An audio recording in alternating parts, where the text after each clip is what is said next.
ॐ अज्ञानतिमिरान्धस्य ज्ञानाञ्जनशलाकया चक्षुरुन्मिलितं येन तस्मै श्रीगुरवे नमः। श्रीचैतन्यमनोभीष्टं स्थापितं येन भूतले स्वयं रूपः कदा मह्यं ददाति स्वपदान्तिकं। वन्देऽहं श्रीगुरो श्रीयुतापदकमलं श्रीगुरून् वैष्णवांश्च श्रीरूपं साग्रजातं सहगणा रघुनाथान्वितं तं सजीवम् साद्वैतं सावधूतं परिजनसहितं कृष्णचैतन्यदेवं श्रीराधाकृष्णपादान् सहगणा ललिता श्रीविशाखान्विताश्च। जय श्री कृष्ण चैतन्य प्रभु नित्यानंद श्री अद्वैत गदाधर शिवासादि गौरभक्तवृंद। हरे कृष्णा कृष्ण कृष्ण हरे हरे, हरे राम राम राम हरे हरे। ईशोपनिषद 13वां श्लोक मतलब मंत्र 13 नंबर का मंत्र है और उसका परपोट हम कर रहे थे। अन्यत एव आहु संभवात, अन्यत आहु असंभवात इति शुश्रूम धीराणाम ये नस्तत् विचचक्षिरे।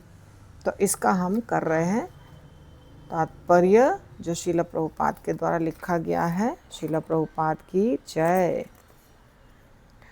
तो बड़ा है तात्पर्य और हम इस पैराग्राफ में हैं जिसमें ऐसा लिखा जा रहा है, वर्तमान समय में इस भव्य संवाद के अनेक व्याख्याकार तथा अनुवादक हैं जिन्हें भगवान कृष्ण द्वारा अर्जुन को दिए गए उपदेशों का वास्तव में कोई ज्ञान नहीं है।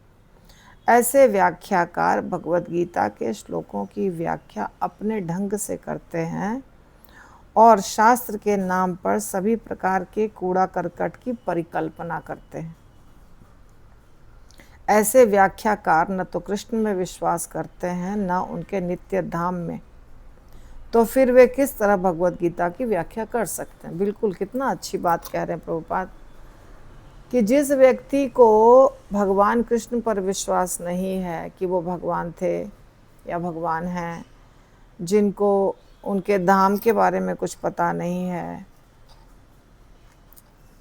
कोई भी भगवान कृष्ण से संबंधित लीला के ऊपर भी विश्वास नहीं करते हैं, तो फिर भगवद गीता क्यों आप बोलते हैं? फिर भगवद गीता के बारे में आपको कुछ बोलना नहीं चाहिए, क्योंकि भगवद गीता तो भगवान ने ही बोला है, पर वो बोलते हैं। भगवद गीता की बात बोलेंगे पर भगवान के गोवर्धन पर्वत उठाने की बात, पुतना के वध की बात, ये सब नहीं मानते हैं। और भगवद गीता में भी जो चीज़ बताई गई है उसको भी टेढ़ा मेढ़ा उल्टा सीधा करके कुछ भी बोलते हैं।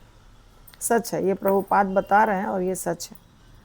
तो प्रभुपाद यही बता रहे हैं कि ऐसे बहुत सारे लोग आजकल हैं, कूड़ा करकट। प्रभुपाद कह रहे हैं शास्त्र के नाम पर सभी प्रकार के कूड़ा करकट की परिकल्पना करते हैं। तो गीता स्पष्ट कहती है कि जिन लोगों की बुद्धि मारी गई है वही देवताओं की पूजा करते हैं। भगवद गीता 7.20 अगर आप देखना चाहते हैं तो देख सकते हैं। 7.20 में भगवान क्या कह रहे हैं। 7.20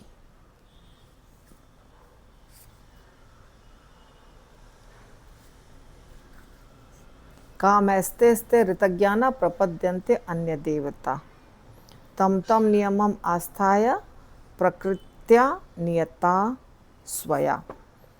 जिसकी जिसकी बुद्धि काम वासना के द्वारा, काम में वासना नहीं होता है, काम में बहुत कुछ, भगवान को प्रसन्न करने के लिए जो होता है वही काम नहीं है।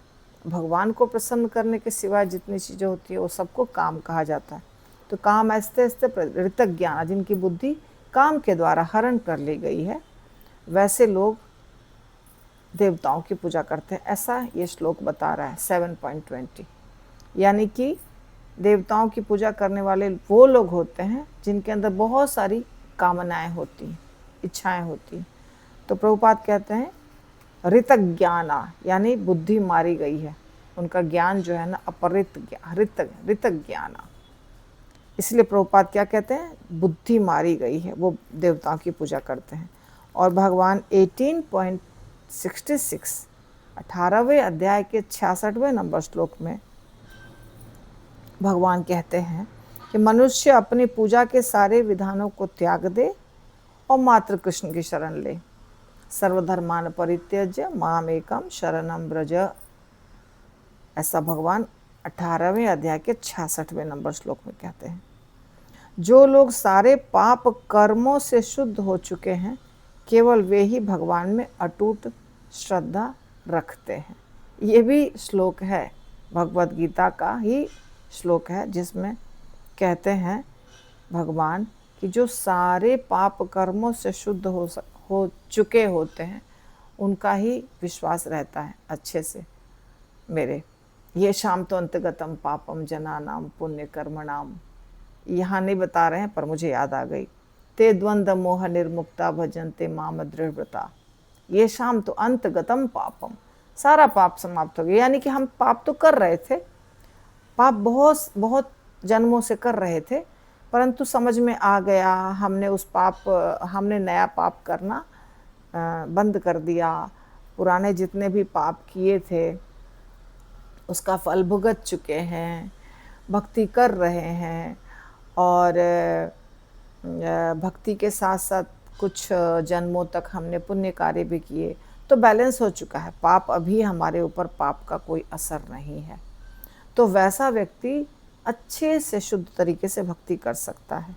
हाँ, अन्य लोग अपनी तुच्छ पूजा विधियों को लेकर भौतिक रंगमंच में मंडराते रहेंगे और असली पथ से इस भ्रम के कारण विपत हो जाएंगे कि सारे पथ एक ही लक्ष्य को जाते हैं।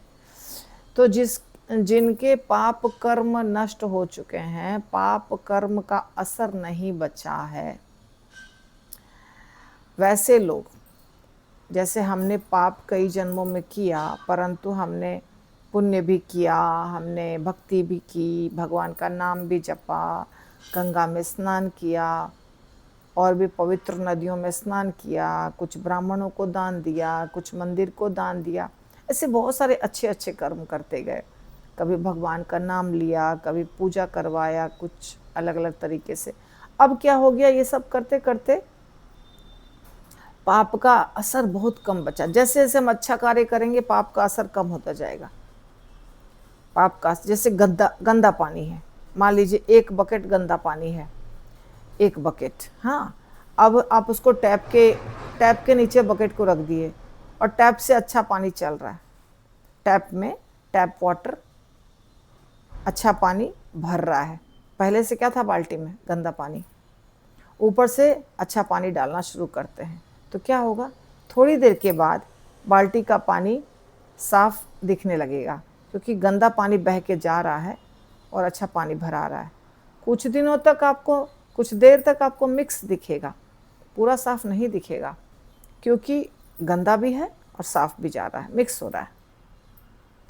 पर धीरे धीरे 5-10 मिनट के बाद आपको पानी साफ लगने लगेगा, और अगर आप आधा घंटा 1 घंटा चलाएंगे तो गंदगी पूरी निकल जाएगी और पूरा साफ पानी दिखेगा। ठीक इसी प्रकार हमने बहुत सारे गंदे काम किए थे, तो वो गंदे काम का असर था, रिजल्ट हमारे मन पे, शरीर पे, चेतना में, है ना, सब जगह हमारे प्रारब्ध में पाप कर्म का रिजल्ट दिखता है।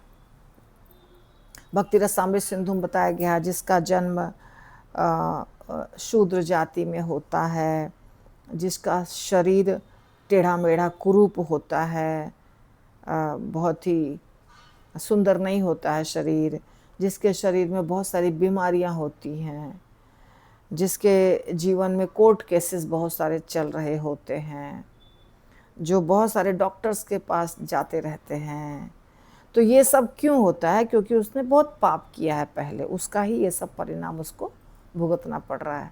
जिसको पुत्र प्राप्ति नहीं होती है, केवल पुत्रियां या कोई संतान नहीं होती है, ये सब अगर आपको दिख रहा है कहीं पर, किसी के जीवन में पिता का देहांत हो गया, अनाथालय में बच्चा है, यानी कि उसके जीवन में कुछ ना कुछ दुख है।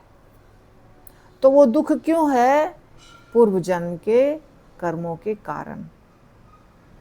तो जब हमारे पाप कर्म कम हो जाते हैं, यानी पुण्य बहुत ज़्यादा हो जाता है, तो पाप कर्म का असर दिखेगा नहीं। दिखेगा, अरे इसका शरीर भी सुंदर है, चेहरा भी सुंदर है, लंबाई चौड़ाई शरीर बहुत अच्छा सुडौल है, ब्राह्मण खानदान में जन्म लिया है, पैसा भी बहुत ज़्यादा है, माँ बाप, शादीशुदा, बाल बच्चा, मतलब हर चीज़ अच्छी दिखाई दे रही है। कहने का मतलब क्या हुआ? पूर्व जन्म में इसके बहुत अच्छे थे, इसलिए तो ये दिखता है। तो ऐसे लोग अच्छे से भक्ति कर पाते हैं, जिनके पास सब कुछ है। नहीं करें वो उनकी मर्जी, पर कर पाते हैं, अगर वो चाहेंगे तो कर सकते हैं। और जो ऐसे नहीं होते हैं, जिनके पाप अभी तक उसका असर है और कृपा भी नहीं प्राप्त हुई, इस जन्म में भी कुछ नहीं किया, तो फिर वो इधर उधर भटकता है, कुछ कुछ रास्ते पे चलता रहता है, भ्रम में रहता है, पूजा पाठ भी अलग अलग तरीके से करता है। तो काफ़ी चीज़ें हो सकती है उसके जीवन में, बोल नहीं सकते हैं क्या क्या हो सकता है उसके जीवन में। कुछ रास्ता गलत हो सकता है, गलत लोगों की संगति हो सकती है, विचार भी अच्छे नहीं होंगे। पाप कर्म करने के बाद व्यक्ति के विचार अच्छे नहीं रहते हैं, कॉमन, एक आप समझ सकते हैं, ऐसा होता है। तो आगे कहते हैं प्रभुपाद, इस श्लोक में संभवात शब्द बहुत महत्वपूर्ण है, अत्यंत महत्वपूर्ण है। इसका अर्थ है परम कारण की पूजा से। भगवान कृष्ण आदि पुरुष हैं और यहाँ जितनी वस्तुओं का अस्तित्व है वे सब उन्हीं से उद्भूत है। भगवत गीता में 10.8 भगवान बताते हैं कि ब्रह्मा, विष्णु तथा शिव समेत समस्त प्राणियों के सृष्टा हैं भगवान कृष्ण।